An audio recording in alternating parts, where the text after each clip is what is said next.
You don't need this. That's what she said when she took my phone. Not asked, not suggested, took it, just like that. Before we continue, please hit the like button, subscribe to the channel, and turn on the notification bell for updates. Have you ever had something small taken from you, and somehow it felt like everything else was next? Because that's what this was. Everything.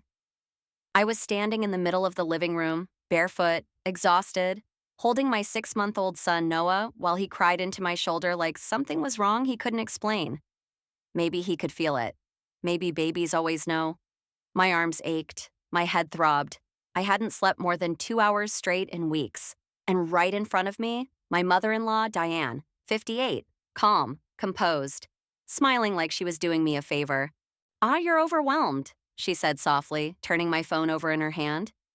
You don't need distractions right now. Distractions. That's what she called it. My way out. Give it back, I said. But it didn't come out strong. It came out thin, tired, like even my voice didn't belong to me anymore. Diane tilted her head, studying me like I was a problem she was solving. No, she said gently. You need rest. Behind her, near the hallway, stood my husband, Ethan, 30 years old, my husband, Noah's father. And he said nothing, not a word. He just watched. Let me ask you something. What would you do if the one person who's supposed to step in just didn't? Just stood there like this was normal? Noah cried louder, his tiny fingers clutching my shirt, and I felt something twist inside my chest. This wasn't about the phone, and it hadn't been about the phone for a while. It was about control. And I think deep down, I already knew that. I need it, I said again, this time quieter. Not to Diane, to anyone, to something, to the air. I need help, Diane laughed. Not loudly, not cruelly, just lightly, like I'd said something ridiculous. From who? She asked, and that question, simple as it was, landed heavier than anything else. From who? Because suddenly, I didn't have an answer. We had moved into Diane's house 3 weeks earlier, just temporary. That's what Ethan said. He'd lost his job. I was on maternity leave. Bills stacked up faster than we could handle. And Diane, gracious, generous Diane, offered us a place to stay. No rent, she said. Focus on the baby. It sounded like help. It felt like help. At first. But things started changing. Ice slowly, quietly, like something tightening around you so gradually you don't notice until you try to move. Doors that used to stay open started closing. Conversations that used to include me stopped when I entered the room. My routine with Noah, feeding, sleeping, holding him, started getting corrected.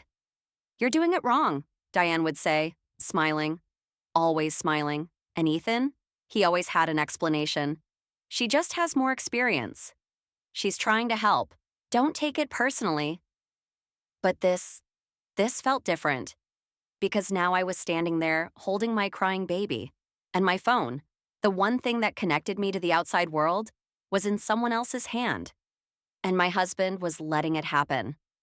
I took a step back. Not planned, not dramatic, just instinct. And that's when something shifted. Ethan moved. And not toward me. Toward the door. The soft click of the lock echoed louder than Noah's crying. Louder than my heartbeat. Louder than anything. I froze. Diane didn't move. She just watched me. Still smiling. And suddenly, for the first time since we moved into that house, a thought hit me. Clear, sharp, undeniable. This isn't temporary.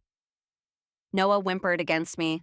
I tightened my hold on him, my mind racing, trying to figure out what to do, what to say, how to get out of something I didn't fully understand yet. And then a sound. Soft at first. So faint I thought I imagined it. A voice. Not from Diane, not from Ethan, from somewhere else in the room. We heard enough. And in that exact moment, everything changed. This didn't start with the phone. That's the part people never understand at first. And they hear the dramatic moment, the locked door, the crying baby, my mother-in-law taking my phone out of my hand like I was a child, and they think that was the beginning. It wasn't. By the time she took my phone, she had already been taking things from me for weeks. My confidence, my privacy, my routine, my ability to trust my own thoughts. And the worst part? She never did it in a way that looked obvious. That's how people like Diane survive. They don't explode, they erode. When Ethan told me we should move into his mother's house for just a little while, I said no the first time. I want that on record. I said no. Not because I hated Diane, I didn't. At least not then. I barely even knew her well enough to hate her. She was one of those women who knew how to perform warmth perfectly. She made casseroles and called people sweetheart, sent birthday cards on time, and somehow always knew exactly what to say when other people were listening. But alone, she was different. Sharper, colder, precise. Still, we were drowning financially. Ethan had lost his job 2 months before Noah was born. My maternity leave checks weren't enough. Rent was due. Credit cards were nearly maxed out. We were having those tense whisper fights in the kitchen after midnight, the kind where nobody wants to wake the baby, but both people are already too scared to be gentle. Then Diane stepped in. "Come stay here," she said. "Save money, get back on your feet, let me help." Help. That word should have come with a warning label. The first few days, everything seemed manageable. Diane gave us the upstairs guest room. She bought groceries. Night she offered to hold Noah while I showered. She even told me, "You need support, Clara. New mothers aren't supposed to do this alone." And honestly, I almost cried when she said that, because that was exactly what I needed to hear. That's what made what came later so confusing. The shift started with little things, small enough that if I repeated them out loud, I sounded petty. My bottle warmer moved from the kitchen counter to a cabinet to reduce clutter. Noah's pacifiers disappeared and reappeared in different drawers. My laundry got helpfully folded, except somehow my nursing bras and underwear were now sorted by Diane's hands. She'd enter our room without knocking because, "It's my house, sweetheart." Then came the comments. "You look tired. You seem forgetful. Did you already feed him? You don't want to overfeed. Are you sure that's what the pediatrician said?" Always with that tone, not accusing, concerned. That made it worse, because if she'd been openly cruel, Ethan might have seen it. Maybe even I would have seen it sooner. But Diane wrapped every insult in soft paper and a satin ribbon. One morning, I came downstairs and found her holding Noah in the kitchen while talking to a neighbor near the back door. She smiled when she saw me, then said, loud enough for the neighbor to hear, "Poor Clara had another rough night. She's so exhausted. I keep telling her she needs more rest." It wasn't what she said. It was how she said it. Like I was fragile.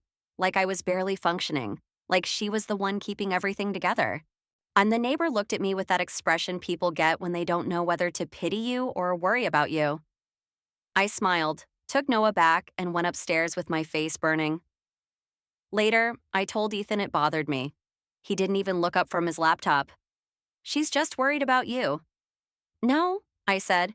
"She's making me sound unstable." He sighed like I was the difficult one. "Clara, not everything is an attack." That sentence stayed with me, because after a while, I started wondering if he was right. That's the trick, isn't it? Not just controlling someone, making them question whether control is even happening. A week later, I noticed the Wi-Fi had gone out again. That had started becoming a pattern too. Every time I tried to video call my sister, the connection dropped. And every time I tried looking up postpartum support groups or reading about custody laws, though I barely admitted that part to myself, the internet would suddenly fail. Diane always had a reason. "The router's old. Storm must have hit the signal. Try again later." Only later never seemed to work. Then one afternoon, I came back from putting Noah down for a nap and found Diane sitting at the kitchen table with a folder open in front of her. She closed it the second she saw me. Too fast. That was the moment something cold slid down my spine.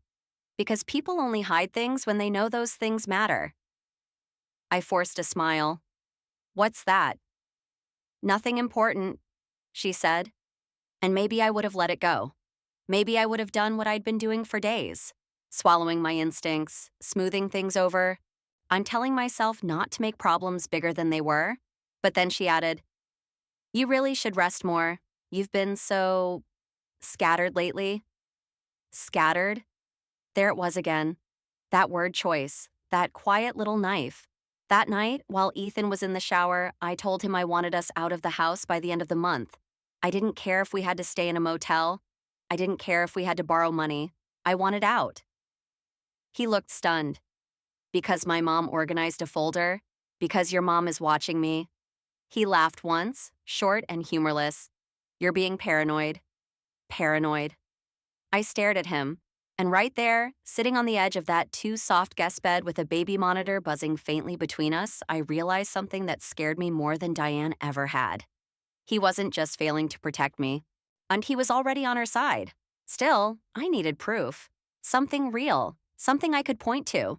Because if I left with nothing but feelings, I knew exactly how it would sound. Exhausted new mom, emotional, overwhelmed, confused. So I started paying attention. I wrote down dates, comments, times the Wi-Fi cut out, times Diane entered our room without asking, times Ethan repeated her words back to me as if they were his own. And then, 2 days later, I heard something I was never supposed to hear. Diane was in the sunroom, door almost closed, speaking in that low, careful voice people use when they think privacy is guaranteed. I had Noah on my shoulder. I was only passing by. Then I heard her say, "We may need to intervene soon." I stopped cold. Noah shifted in my arms. I held my breath, and Diane kept talking. But now I couldn't hear the rest. I was too far away, too afraid to move closer, too terrified of what that word meant. Intervene. In what? In my marriage? In my parenting? In my life? I stood there frozen in the hallway, heart pounding so hard I thought she'd hear it through the wall. And in that moment, for the first time, I stopped asking myself whether I was overreacting and started asking what exactly they were planning to do to me next. The day my phone disappeared wasn't random.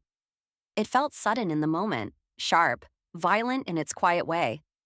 But looking back, it was scheduled, planned, built piece by piece, like everything else Diane did. Let me ask you something. What would you do if you realized the people around you weren't reacting to you, but preparing for you? Like after I overheard Diane say, "We may need to intervene soon," something inside me shifted.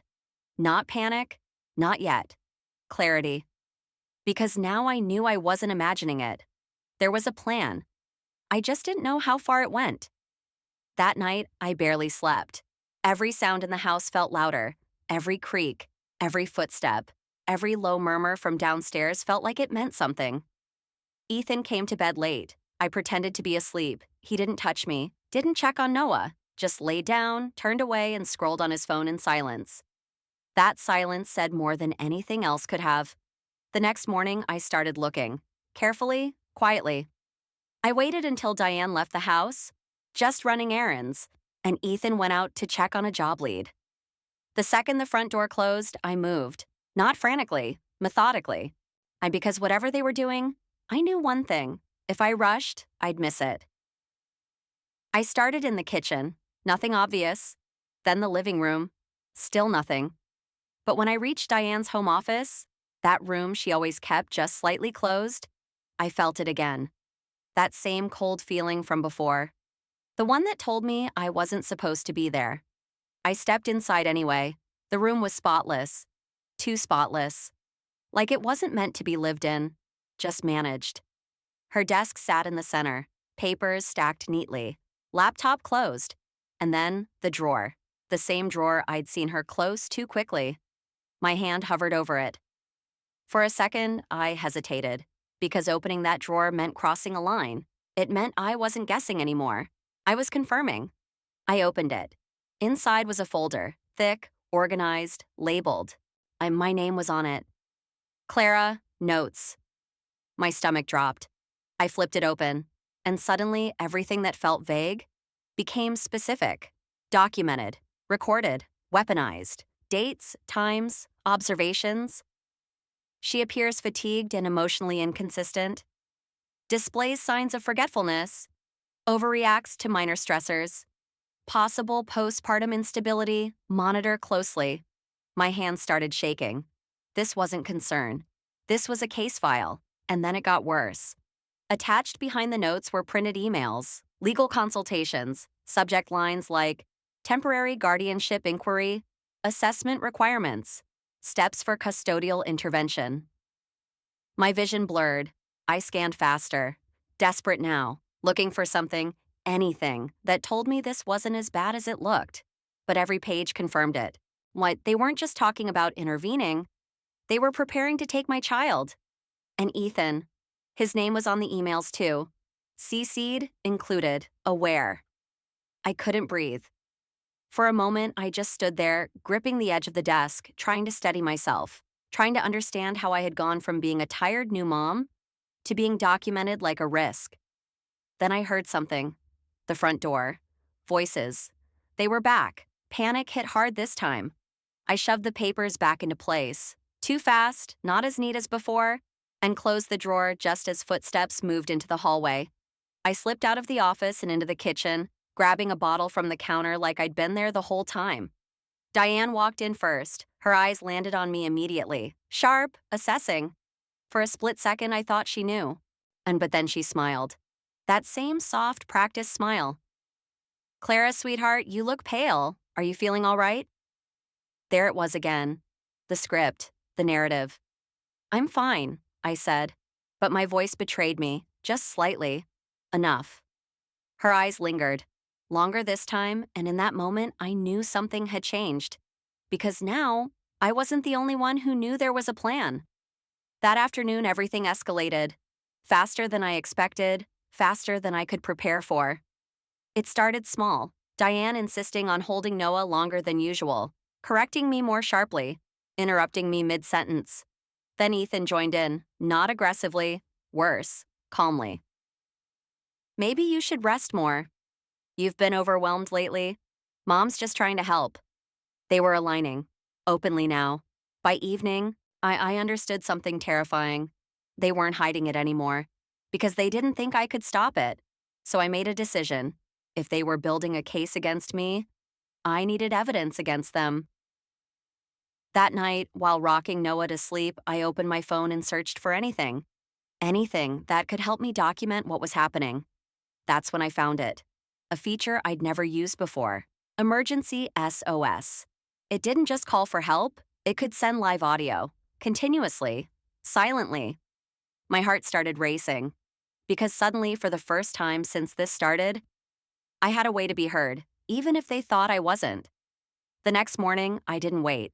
I activated it, quietly, hidden, before I even left the bedroom. And then I walked downstairs, straight into them. Diane was already there, waiting. Oh, and that's when everything unfolded. The phone, the smile, the words, "You don't need this." And now, standing in that living room, watching her take the one thing she thought connected me to the outside world, I realized something she didn't. She hadn't cut me off. She had just given them exactly what they needed to hear. The only question was anyone actually listening? And then that voice answered. The voice didn't come from my phone. And that's the moment everything broke. We heard enough. The words didn't echo. They landed, flat, clear, real, not imagined, not distorted by stress or lack of sleep, real. For a second, no one moved. Not me. Not Ethan. Not Diane. Even Noah, still pressed against my shoulder, went quiet, like the entire room had been pulled into something heavier than sound. Then Diane turned. Slowly. Her eyes scanned the room, calculating, searching, trying to locate the source. Because it hadn't come from my hand. She was still holding my phone, and it was silent. Who said that? She asked, her voice still controlled, but thinner now, less certain. And then it came again. Clearer this time. Closer. Clara, if you can hear me, stay where you are. Diane's head snapped toward the kitchen counter, toward the small black smart speaker sitting near the coffee machine. That's when it hit her. And I watched it happen. That exact moment. The shift. The realization. She hadn't taken control. She'd lost it. Ethan took a step back. What is that? I didn't answer. I couldn't. Because my heart was pounding so hard I could barely hear anything else. Except that voice. This is emergency dispatch, it continued. We are connected through your emergency SOS system. We've been listening. Silence. Heavy. Suffocating. Diane straightened. And just like that, she tried to recover. There must be some mistake, she said, her tone smoothing out again, slipping back into that practiced calm. My daughter-in-law is just overwhelmed. Ma'am, the voice cut in, sharper now. We have recorded audio of you restricting her access to communication and locking the exit. Diane stopped, mid-sentence. That had never happened before. No graceful recovery, no redirect, no control. Ethan looked at me then. Really looked at me. For the first time in weeks. What did you do? He whispered. I met his eyes, and for the first time, I didn't feel unsure. I didn't feel small. I didn't feel like I needed him to believe me. I asked for help. Simple, clean, true. The dispatcher continued, voice steady, unwavering. Units are on their way. Stay calm. Do not interfere. And just like that, the power in the room shifted. Completely.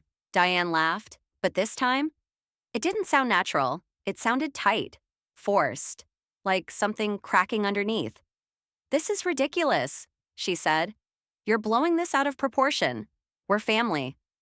No one responded. Because now, there was proof. Not opinions, not interpretations. Proof. Noah stirred in my arms. I adjusted my hold on him, pressing my cheek against his head, grounding myself in something real. Something that was mine. Ethan ran a hand through his hair, pacing once, twice. This isn't necessary, he muttered. But he wasn't talking to me anymore. He was talking to the room, to the voice, to the reality settling in. You should have just talked to me, he added, quieter now. That almost made me laugh. Talked? I had talked.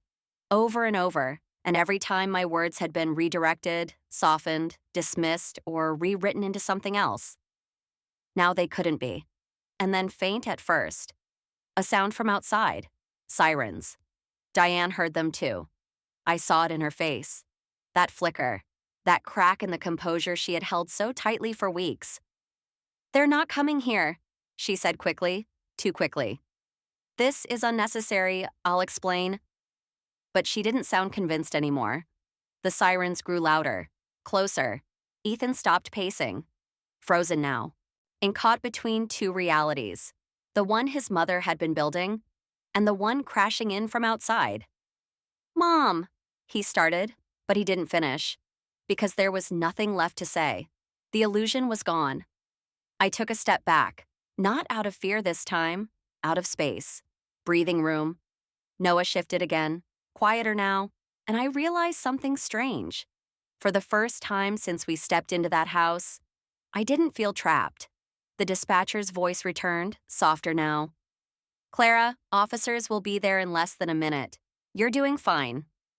Doing fine. I swallowed hard. Because that was the first time anyone had said that to me in weeks without questioning it. The siren stopped. Right outside. Diane turned toward the door. Ethan didn't move. And I just stood there, holding Noah, waiting. 3 sharp knocks broke through the silence. Everything that had been building, every whisper, every note, every look, every doubt was about to be pulled into the light.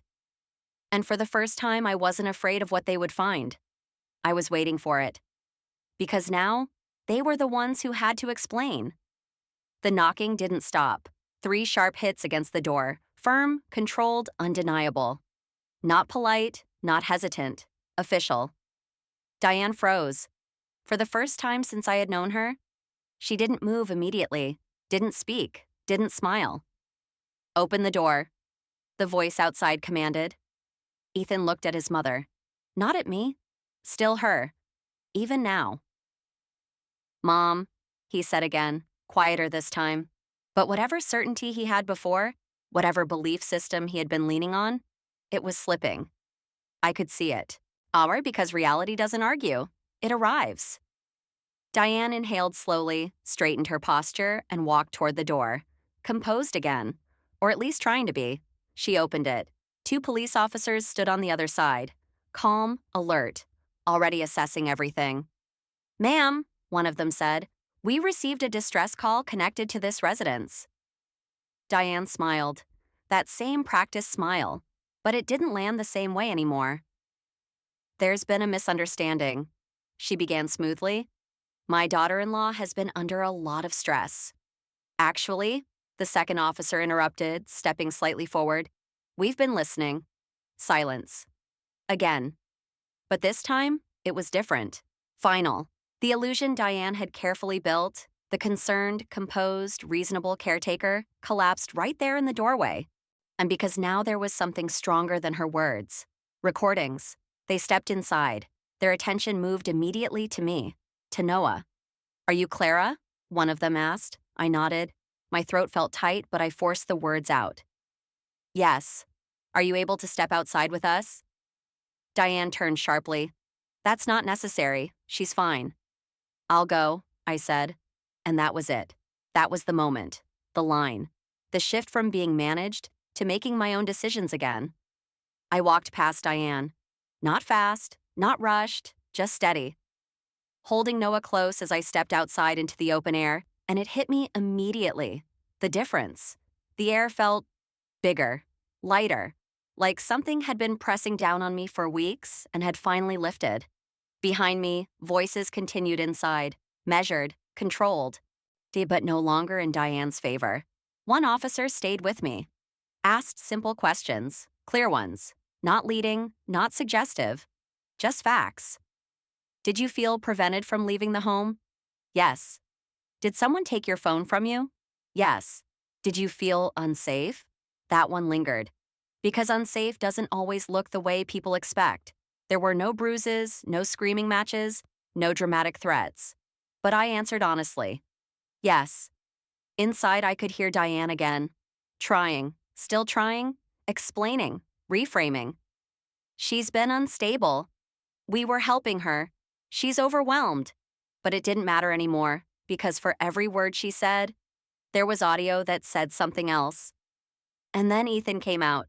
He looked different. Not panicked, not angry, just stripped. All like everything he had been relying on to make sense of the situation had been taken away. "Clara?" he started. I didn't respond, because what was there to respond to?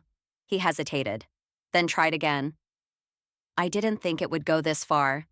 That sentence sat there between us, heavy, incomplete, because it answered something I had been wondering.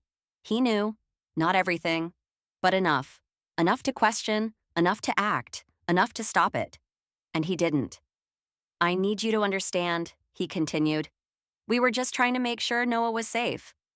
I looked down at my son, sleeping now, peaceful, then back at Ethan. "He is," I said. Simple, final, and that was the last real conversation we had as a couple. The next few hours unfolded quickly. Statements were taken, the audio recordings were reviewed, and the officers spoke separately to each of us. Diane's tone changed more than once, from calm to defensive to controlled again. But it didn't land, not against evidence. By the end of the night, the situation was no longer family tension. It was documented, formal, serious. An official report was filed. In the days that followed, everything moved forward. Not instantly, not perfectly, but clearly. An investigation began into Diane's actions. Unlawful restriction of movement, coercive control, attempted custodial interference. The folder I had found, it became evidence. Every note she wrote, every observation, every legal inquiry. It painted a picture she couldn't soften anymore. Ethan was included too, not charged immediately, but questioned. Accountability doesn't always come in one moment. Sometimes it unfolds slowly, piece by piece. Socially, things shifted fast. Family members who had only ever seen Diane's polished version of reality started hearing something else. Some didn't believe it, others did. But doubt? Doubt was enough to crack the image she had built. As for me, I didn't go back. Not for my things, not for closure, not for anything.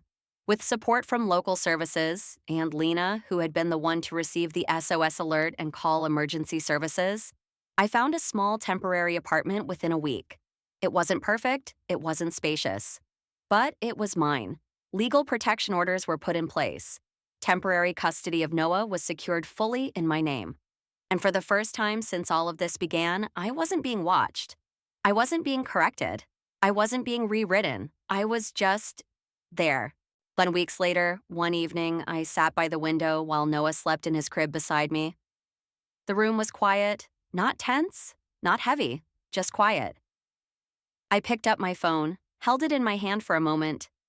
It felt different now, not like an escape, not like something fragile that could be taken away, like a connection, a choice.